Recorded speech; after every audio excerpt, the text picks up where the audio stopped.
शांति 2 अगस्त 2025 की साकार मुरली से होमवर्क। आज की मुरली से फ्लो चार्ट को सामने देखते हुए किसी एक पॉइंट का मनन चिंतन करते हुए उसे आज धारणा में लाने का लक्ष्य रखेंगे। आज की मुरली से हम लक्ष्य लेते हैं माला का दाना बनने के लिए सतो प्रधान बनने का साहस रखना है। आज की मुरली से हम स्वमान लेते हैं मैं श्रेष्ठ सेवाधारी हूँ। अंतर्मुखी बन बाप की याद से स्वयं को अविनाशी खजानों से संपन्न बनाकर निमित्त भाव से स्वयं को उमंग उत्साह में रख दूसरों को उमंग उत्साह दिलाने की मैं श्रेष्ठ सेवा कर रही हूँ। श्रेष्ठ सेवाधारी की विशेषताएं आज बुद्धि में रखेंगे। श्रेष्ठ सेवाधारी के अंदर निमित्त भाव होगा, उमंग उत्साह होगा, खजानों से संपन्न होंगे और व्यर्थ से मुक्त होंगे। तो इस तरह इस स्मृति में रहकर आज दूसरों की सेवा करेंगे। आज की मुरली से हम प्रैक्टिकल में होमवर्क लेंगे कि जो भविष्य प्रारब्ध है वो भविष्य प्रारब्ध का जीवन कैसे होगा और वहाँ के संस्कार कैसे होंगे, उनका मनन चिंतन करके लिखेंगे।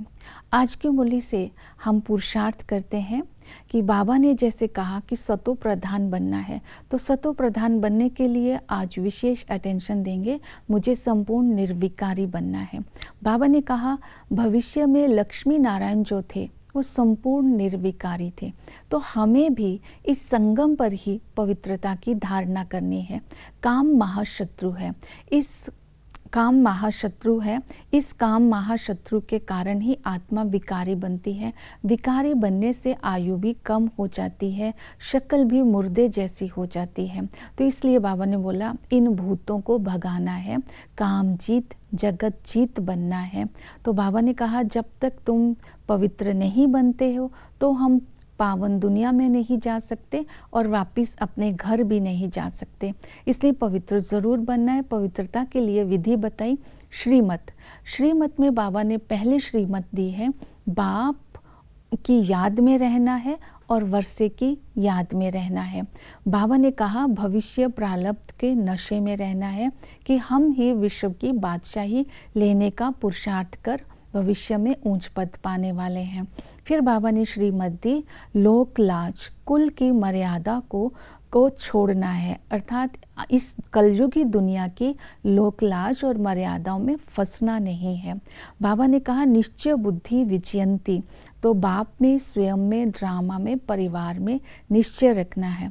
परफेक्ट बन करके परफेक्ट दुनिया का मालिक बनना है। तो आज अपने अंदर रिफ्लेक्शन करेंगे मेरे हर कर्म में एक्यूरेसी कितनी है, क्योंकि मेरी हर चलन में कला होनी चाहिए, जैसे बोलने की कला, कर्म करने की कला, संबंध की कला, प्रशासन की कला, हर कर्म मेरी कला बन जाए, इस पर आज अटेंशन देना है।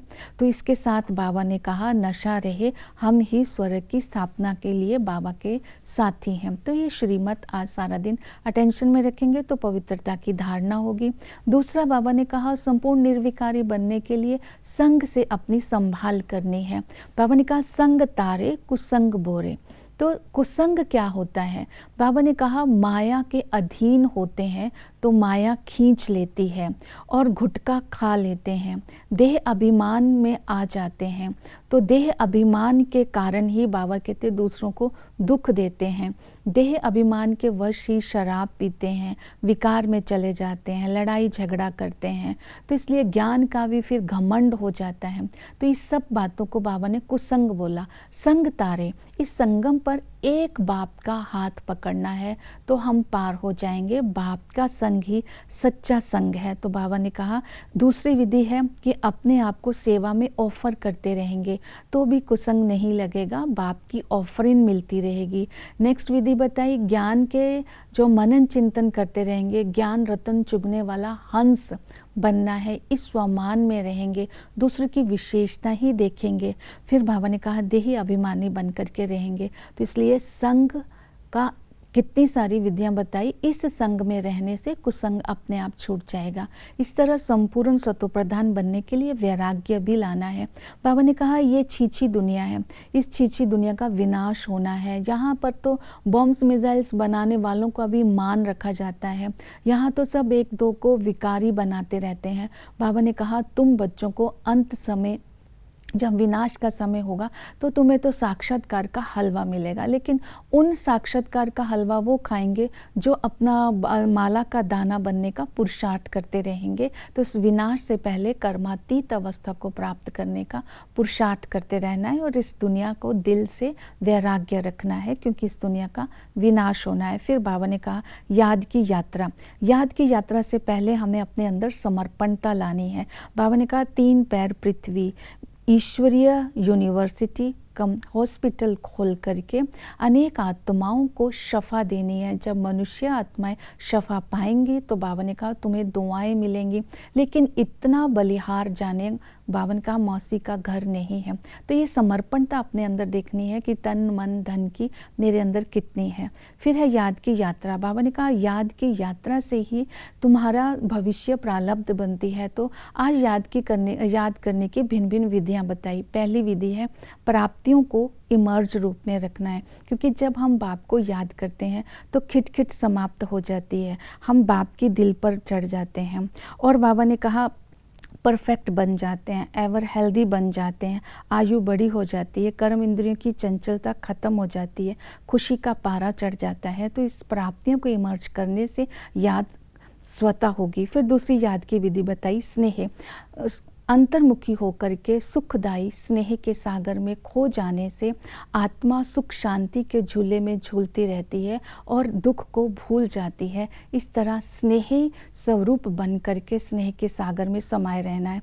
तीसरी विधि बताई देही अभिमानी। जब हम देही अभिमानी बन करके बाप को याद करते हैं तो माला का दाना बनने के लायक बन जाते हैं। ये स्मृति में रखना है, मैं आत्मा हूँ, मैं आत्मा बाबा का बच्चा हूँ। इस स्मृति से खुशी में रहना है। मैं आत्मा जब परम धाम में थी तो सतो प्रधान थी, इस शरीर में मैं पाठ बजाने के लिए आई हूँ।